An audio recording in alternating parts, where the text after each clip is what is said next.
Saludos amigos, saludos, gracias por estar de nuevo con nosotros en su programa A Rajatabla, Peña de la Democracia en la República Dominicana.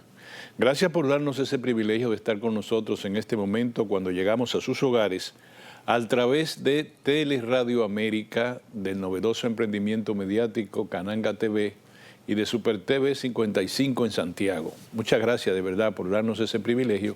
También nos pueden sintonizar de manera diferida a través de nuestro canal de YouTube, que los localizan colocando mi nombre, Orión Mejía, y ahí vamos a estar también con ustedes para cualquier consulta de los documentos audiovisuales que tenemos en este momento interactuando con ustedes. En el día de hoy se cumplen 181 aniversario de la Constitución de la República. Yo quisiera señalar a ustedes, recrearle a ustedes lo que sería, eso fue en 1844, meses después de proclamada la independencia de la República o la separación de Haití, ambas cosas. Vamos a recrear eso de un momento así, en San Cristóbal. Llegar a San Cristóbal, ustedes supondrían que eso a caballo, hasta allá, hasta el municipio de San Cristóbal. Luego, decirle a ustedes que en ese momento, ahí estaba la crema innata en San Cristóbal, en esa asamblea constituyente de la naciente república. Estaban los patricios, estaban los patriotas, y estaban las personas representantes de los ateros y de los grandes comerciantes. Es decir, de lo que se supondría serían la clase dominante en ese momento, o sea, lo que se perfilaba como clase dominante y también en ese momento una clase gobernante en la persona del general Pedro Santana y un espíritu liberal, un espíritu democrático de esos tiempos, de jóvenes que habían abrevado en la literatura universal relacionada con la naciente democracia a nivel mundial. Eso es lo que había. Teníamos en el naciente país, repito, alrededor de 200.000 habitantes, la mayoría descalzos, es decir, que no tenían posibilidad ni cultura de usar zapatos porque era un entorno social y económico muy pobre. Correcto. Eso fue, ahí se votó la primera Constitución de la República. Un día como hoy, el 6 de noviembre de 1844. Ya el entorno empobrecido, esa Constitución nació con un defecto grave, que fue el artículo 210, a verdad sabida, buena fe guardada. Ese artículo que le daba, parece redactado por los adláteres del general Pedro Santana, parece no, redactado así ese artículo, donde se eximía de responsabilidad al presidente de la República y se le autorizaba a tomar todas las medidas que considere de lugar apropiada en lo que se denominaba un estado de guerra contra Haití. Y eso incluía el fusilamiento de patricios y patriotas, entre ellos Francisco de Rosario Sánchez y María Trinidad Sánchez, su hermana, y varios hombres de la patria y mujeres de la patria. Así nacimos nosotros desde el punto de vista jurídico, desde el punto de vista constitucional. Hoy, la Constitución de la República es la ley de leyes, como debe ser, y la Constitución de la República es el paraguas mayor de todo el ensamblaje jurídico nacional. Es la ley de leyes. Nada puede ser contrario a la Constitución de la República en términos de leyes, ordenanzas, decretos. Nada puede contradecir sus principios. Ahora, un día como hoy es importante reflexionar, queridos amigos y amigas, señalándole que la Constitución, el valor, el apego ciudadano a la Constitución, a la Carta Magna, al texto sustantivo, está vinculado con el nivel de educación que pueda tener la sociedad en sentido general, llamémosle así. Sino nosotros hoy, ¿qué es más importante? ¿La Casa de Alofoque o la Constitución de la República en este momento? Duele decirlo, duele decirlo, pero en este momento una mayor cantidad de ciudadanos prestan más atención a la Casa de Alofoque que a reflexionar sobre lo que significa para la vida en sociedad la Constitución de la República. Entonces nosotros nos retrotraemos a años atrás, 2013, cuando hablábamos de las sombrillas amarillas y decíamos que había que darle más recursos al sector educativo con el cumplimiento de la ley del 4%. Un segmento minoritario de la clase política, la clase profesional, los ciudadanos, decíamos que primero había que determinar cómo se iba a invertir esos recursos, que en ese momento podrían pasar 80.000 millones de pesos, el 4% en 2013. Y nadie nos dijo nada sino utilizar, que había que cumplir con la ley por educación. Resulta que llega un momento que para poder ejecutar ese presupuesto, se comenzó a hacer escuela por donde quiera, sin ningún tipo de estudio de pertinencia ni nada de eso, sino que porque había que gastar el 4%, porque nosotros buscamos el dinero y no teníamos el programa de cómo gastar, cómo invertir ese dinero. Hoy, estamos en el 25, han pasado 10 años, ¿verdad? Más de 10 años de eso. Tenemos la educación en pañales.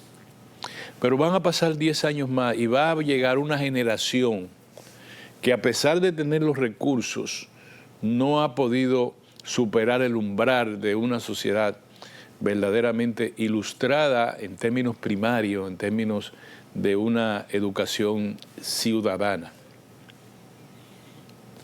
Así es. Entonces, nosotros miramos hoy la Constitución y no nos damos cuenta que hemos flaqueado en garantizar su consolidación.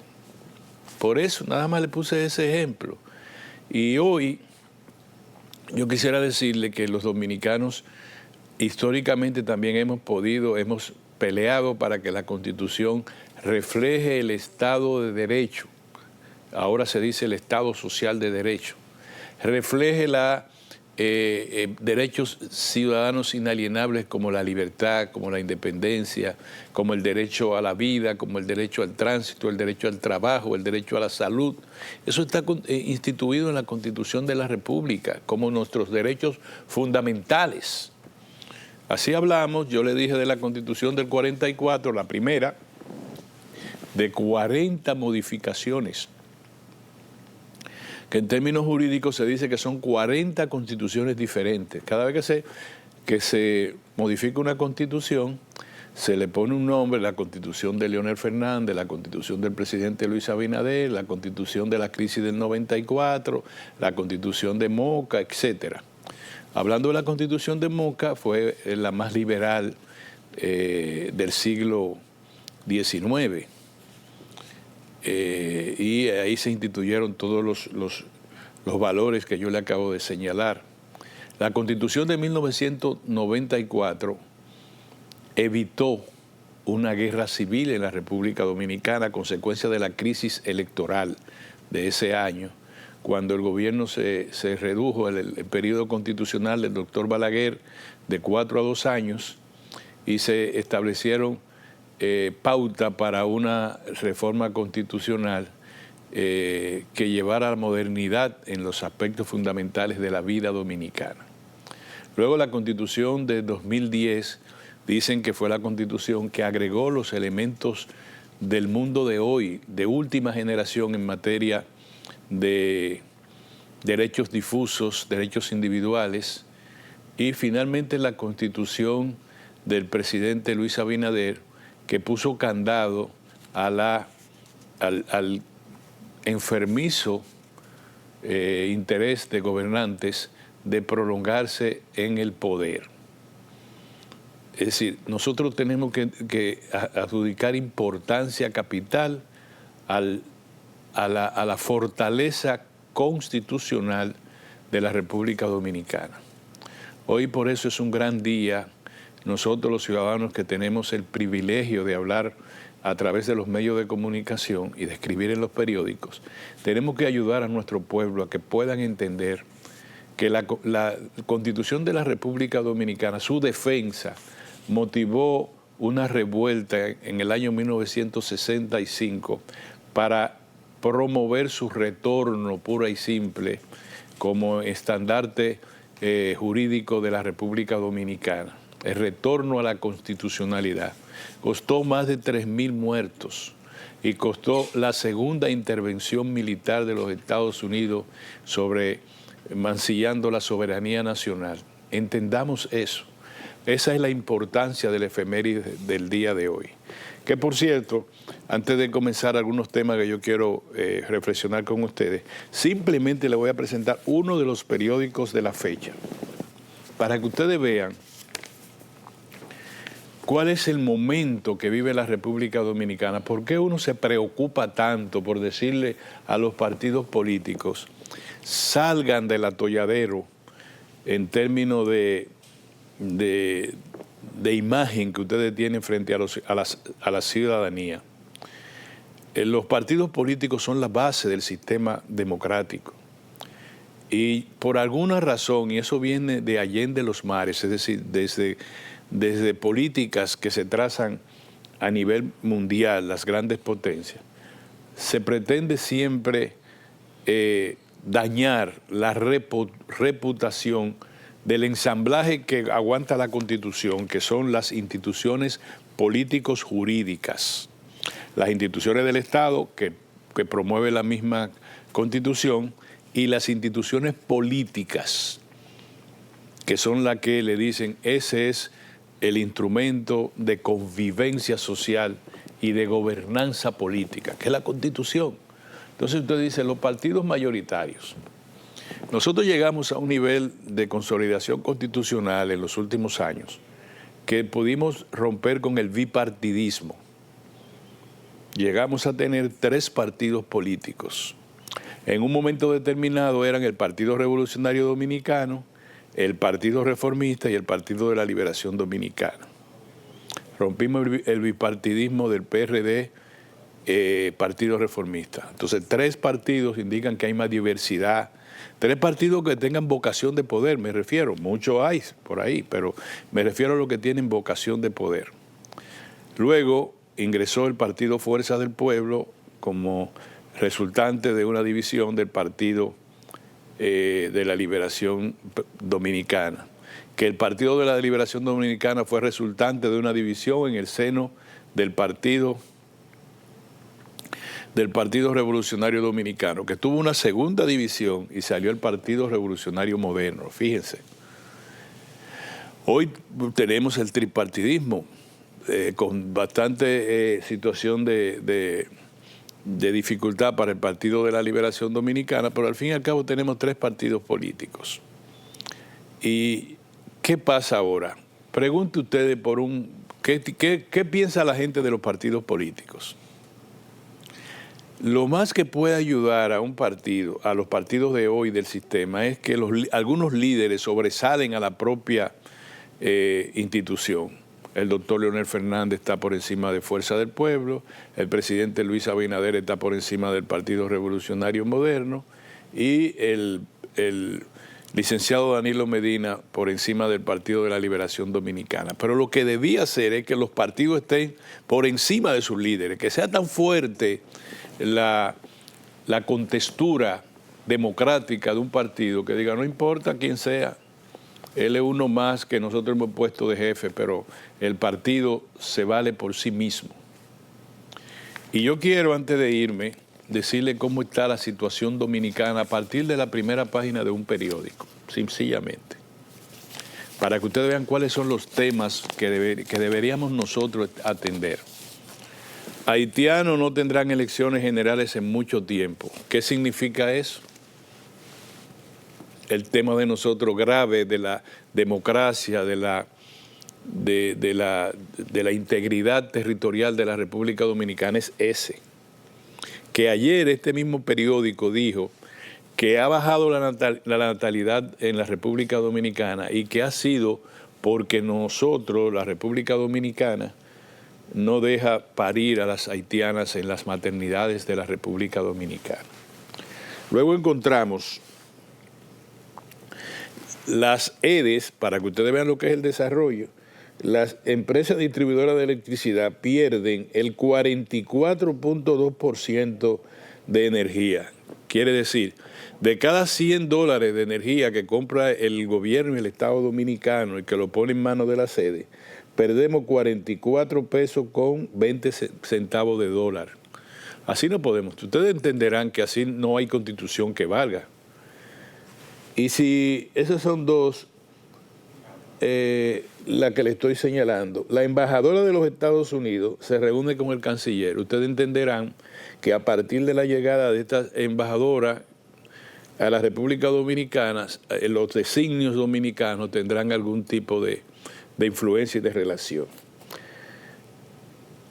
Esas son las principales noticias que tiene uno de los periódicos de hoy. Haití y el sector eléctrico. En el sector eléctrico nosotros estamos, y aquí me voy para un cambio, estamos perdiendo 1.400 millones de dólares anuales, que es la transferencia promedio no, en el rango mayor que el Estado Dominicano debe enviar al subsector eléctrico para cubrir las pérdidas que le acabo de señalar de las empresas distribuidoras.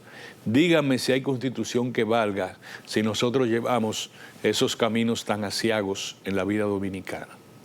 Nos vemos en un momento, señores.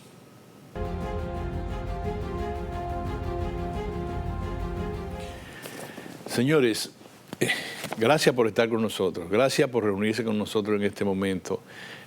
A mí en particular, ciudadano Orión Mejía, estoy muy agradecido de que ustedes formen parte de esta platea. Es un programa dirigido a gente inteligente, a gente patriota, a gente responsable. De manera que si ustedes están conmigo, yo debo tener doble orgullo por las condiciones que acabo de señalarle que ustedes me dispensan. Miren, la realidad, cualquier realidad, es una sola, cuando es objetiva.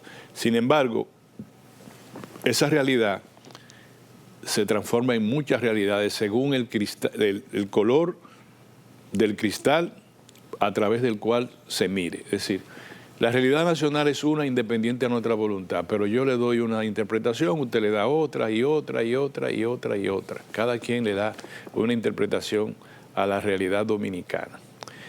Hay cosas que sí podemos decir sin necesidad de establecer el color de la realidad a la cual queremos analizar. Una de ellas es decirle a todos nosotros, miren, tenemos que prepararnos adecuadamente para poder afrontar no solamente esa realidad, sino todas las que afloren en el ambiente de la República Dominicana. Entonces hay que decirle a los partidos políticos que tienen que custodiar, preservar su buena imagen y reputación. Y le voy a poner un ejemplo, porque la preocupación mía es global, no es relacionada con un solo partido, sino es relacionada con el liderazgo político nacional y las instituciones partidarias de la nación. Usted va a un barrio y pide una cerveza en un colmadón y se sientan con los muchachos ahí, comienza a hablar de política. Y lo que le van a decir a los partidos políticos del país, cada cual con su óptica conveniente, lo menos, la maldición menor no se sabe ni cuál sería de tan grave. Los partidos políticos tienen su reputación empeñada, pero ellos son los responsables de eso.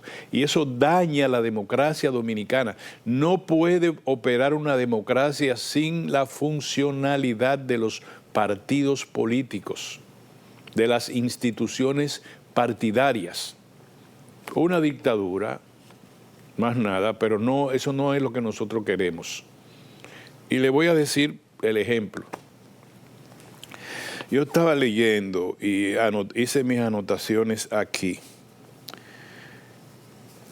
Comprar un yate, una embarcación que cueste $200,000, por una persona que es regidor del ayuntamiento de la capital, que no se le conoce en el catálogo de grandes empresarios de la República Dominicana. Si mi querido amigo don Pepín Corripio se compra un yate, yo no me sé. Tiene con qué, ¿verdad? Si los Bonetti se compran un yate, si los Rainieri se compran un yate, o si cualquiera de los amigos de Santiago se compran un yate, porque tienen con qué. Y van a misa los domingos. Correcto.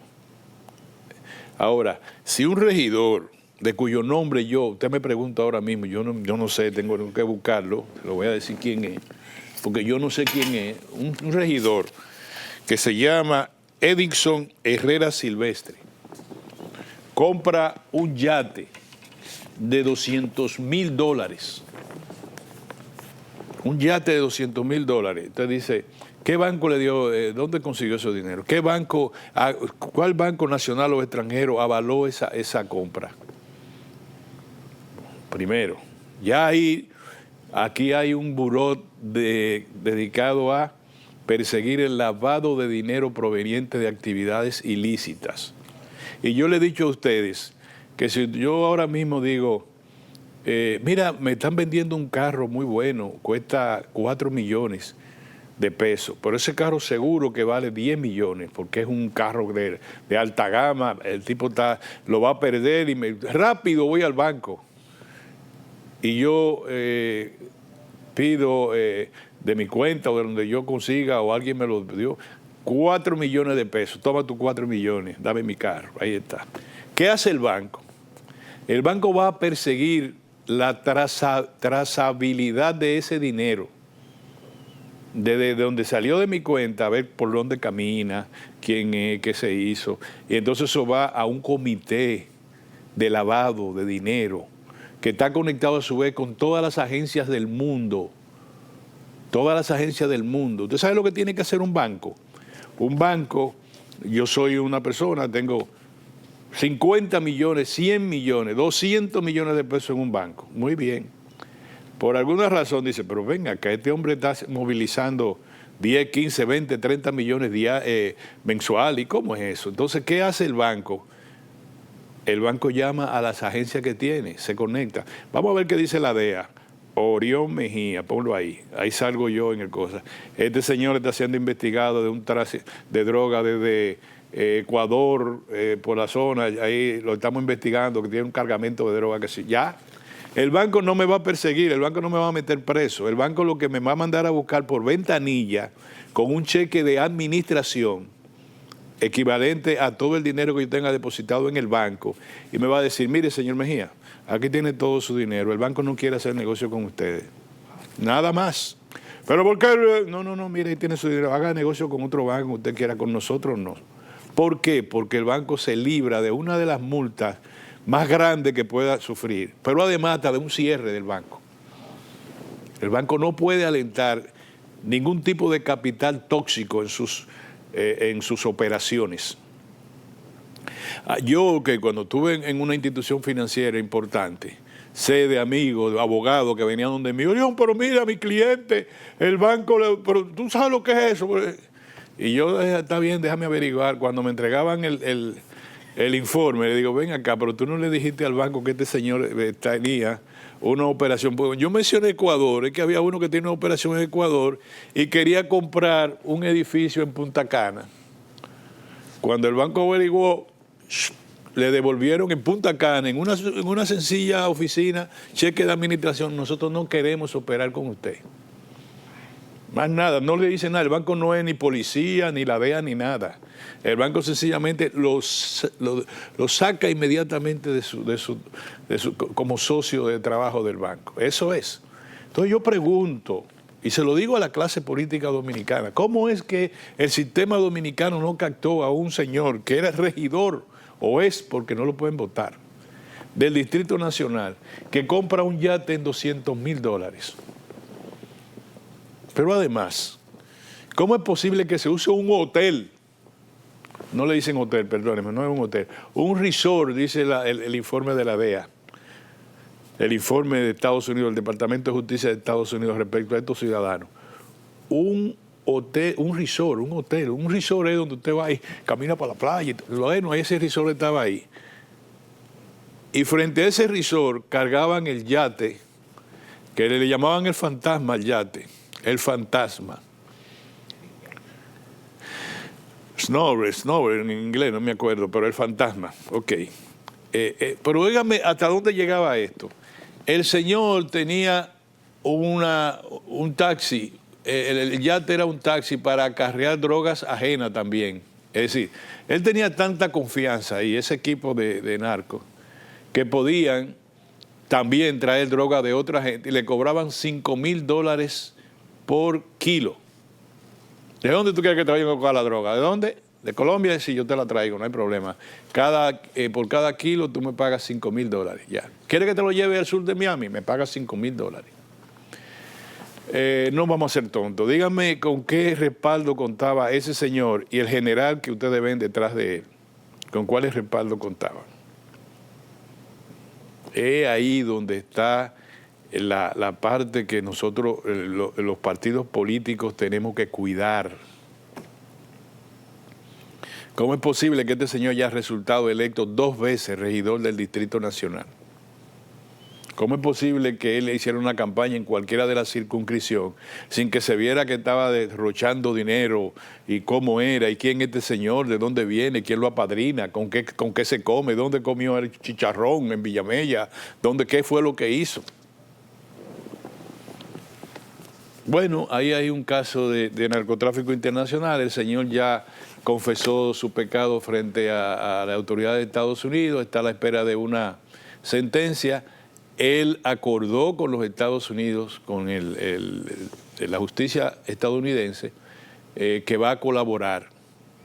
Pero como siempre, la justicia estadounidense se guarda toda esa información hasta que ellos lo consideren conveniente divulgarla.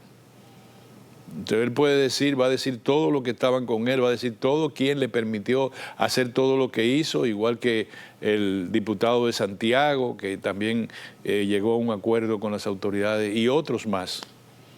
Y yo digo, señores, antes, en mi tiempo, y yo no soy tan viejo, no soy muy viejo, no, el ejercicio de la actividad política era la actividad más pura y más digna de ocupar el quehacer humano. Cuando uno decía, yo soy un dirigente político.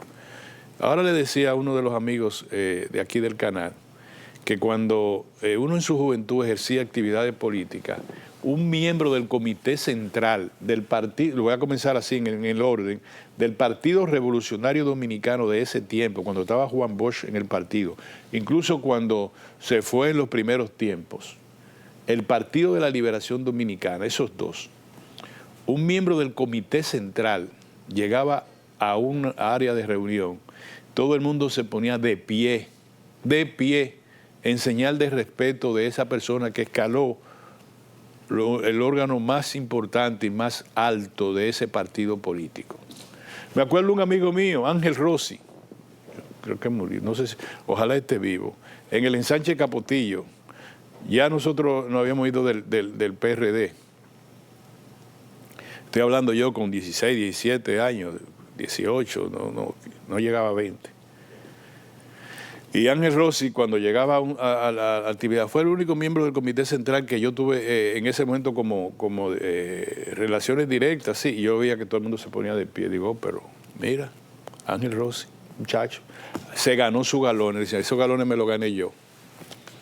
Ahora se ponen de pie dependiendo de todos los millones que se hayan robado en cualquiera de los gobiernos, ¿eh?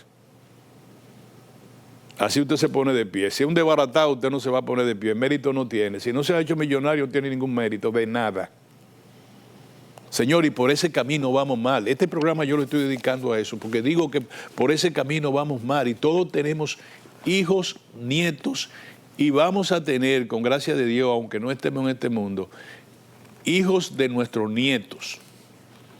Y a esa generación nosotros estamos obligados a darle una patria digna, primero por el ámbito de educación, al mismo tiempo el ámbito de la justicia. Nosotros no podemos manipular a la justicia. Nosotros no podemos dilatar la calidad educativa. Ustedes saben lo que es Boca Chica, tener una huelga de la ADP, hasta que le dé la gana. No hay clase en Boca Chica. 500, qué sé yo, cuántas escuelas. El retraso. El Carol Morgan, pregúnteme por ahí si el Carol Morgan dejó de dar clase, o si el NBC dejó de dar clase, o si el otro, cualquiera de esos colegios, dejaron de dar clase.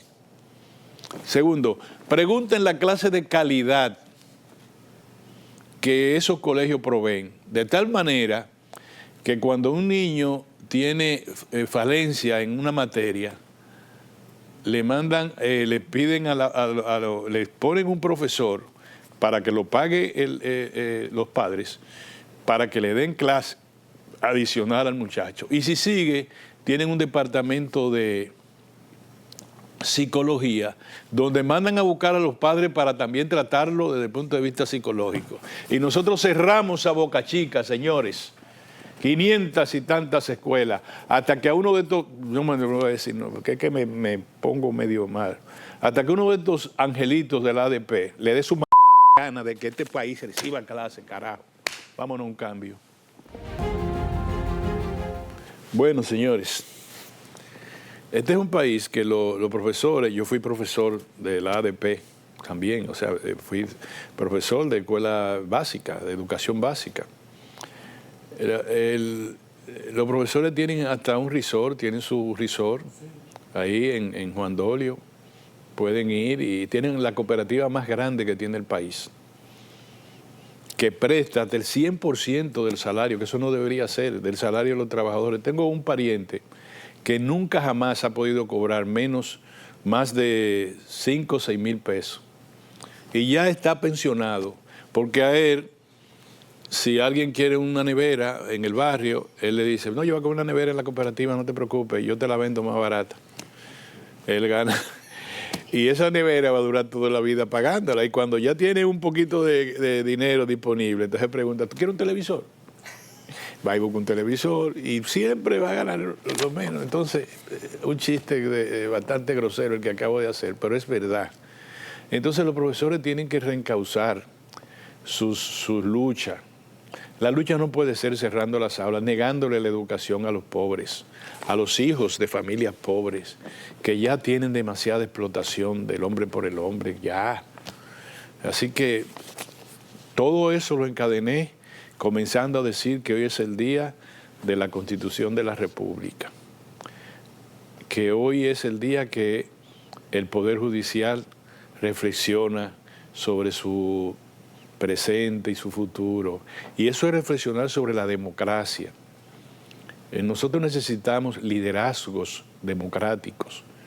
El presidente Luis Abinader es un estadista, el presidente Fernández es un estadista, el presidente Mejía es un estadista. Nosotros necesitamos que la República Dominicana tenga liderazgo democrático, pero liderazgo democrático social, que entiendan que la democracia no puede asentarse en la desigualdad, en la exclusión social, como lo estamos viendo ahora, y como lo hemos visto ayer, y como lo hemos visto antier, con pasos avanzando, pero de manera muy, muy lenta, es lo que quiero yo señalarle. Miren, señores, en el día de hoy, en el día de ayer, perdón, el presidente Luis Abinader anunció que el gobierno dispondrá de 12.000 millones de pesos para proveer de recursos a las provincias, son 14, agregaron a la provincia de Dajabón, que han sufrido destrucción por las lluvias y muchos daños por la lluvia causada en el momento que pasó por cerca del territorio nacional, no pasó por el territorio nacional, al lado sur del territorio nacional, como tormenta Melissa. 14.000 millones, si ustedes yo le puedo decir cómo se van a invertir, cómo se van a disponer de ese dinero. El Banco Agrícola va a recibir 2.000 millones para préstamos a los agricultores que han tenido dificultades, y dicen que le van a ayudar directamente a algunos de los que han perdido su cosecha. Al programa PROMIPYME, o sea, programa para financiar a micro y pequeñas empresas, le van a proveer de 1.500 millones de pesos. Habrán aportes especiales a los ayuntamientos, pero el grueso del dinero, cerca de 9.000 millones de pesos, va a ser para bacheo y reconstrucción de calles, avenidas y carreteras interiores. Es decir, el grueso del dinero es para asfaltado. El presidente dijo que ese programa estaba antes y que fue detenido por las lluvias, pero que lo van a reanudar y con una inversión de más de 9.000 millones de pesos. Yo creo que eso es muy poco dinero, pero también mucho dinero no lo van a poder ejecutar en 2 meses. Comprendan eso. ¿Qué quiere decir eso? El presupuesto está hasta el 31 de diciembre. Estamos ya en el primer tramo, la primera semana del mes de noviembre. Quiere decir que quedan 4 semanas y 3, 7 semanas. En 7 semanas hay que invertir rápidamente esos dineros. Por eso se declararon un estado de emergencia, para que no haya burocracia y se pueda usar el dinero muy rápidamente.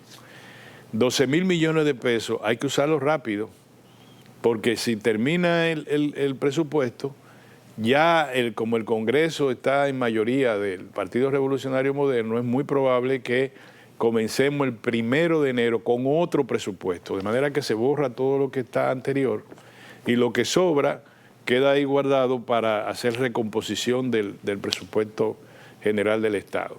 Hay que darse rápido. El Ministerio de Agricultura tiene dinero disponible para rehabilitación en los entornos del agua, para rehabilitar predios dañados, especialmente arroz y habichuela. Parece que han sido bastante diezmados por las lluvias. Y también acudir directamente o a través de asociaciones sobre parceleros, especialmente de la reforma agraria, que aportan el 55% de todo el arroz que nosotros nos comemos. Deberíamos ayudarlo de manera directa. Es decir, los ministerios tienen recursos antes de lo que va a aportar el gobierno para seguir trabajando. Lo que hay que tener es voluntad de rehabilitar el campo dominicano.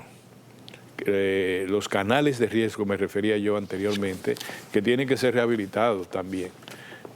Hay un problema.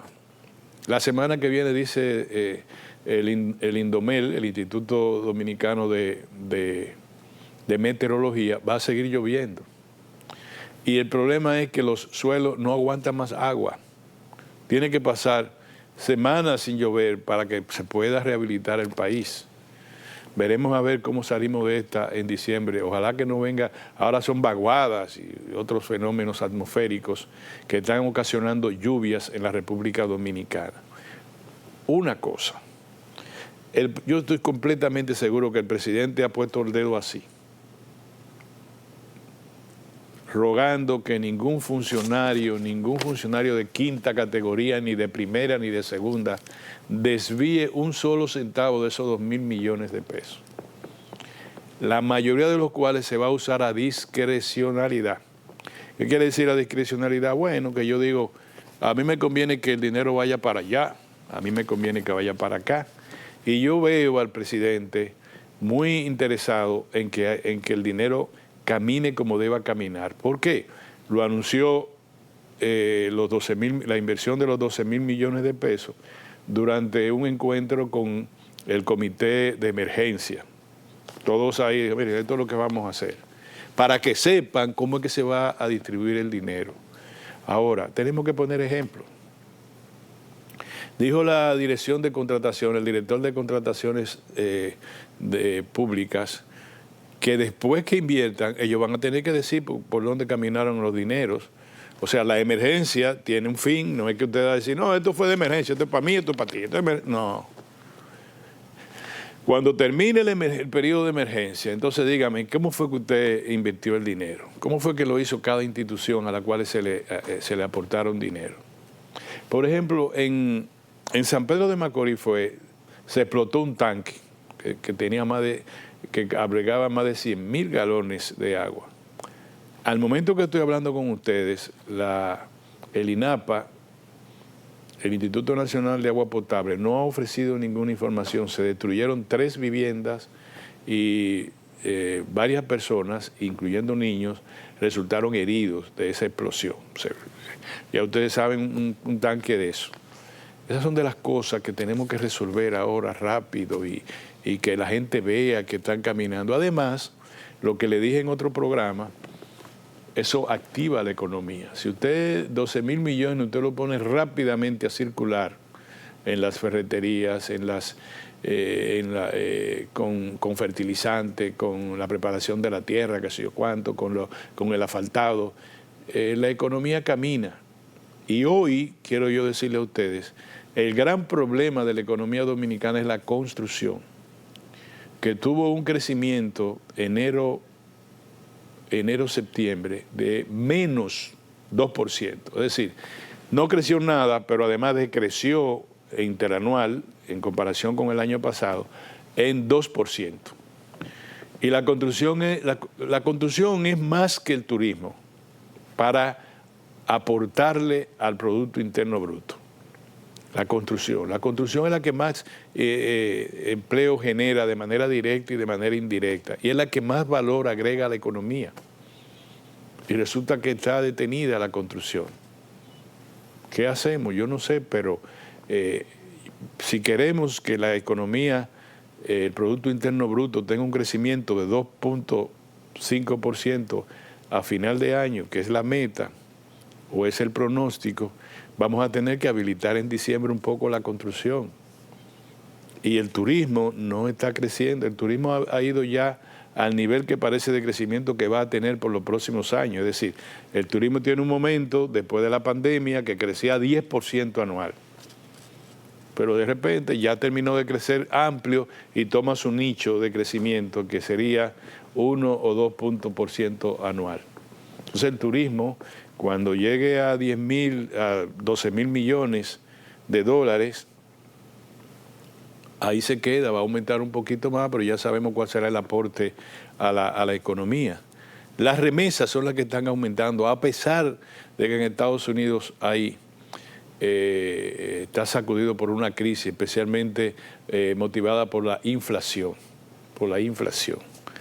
Pero ya veremos qué va a pasar.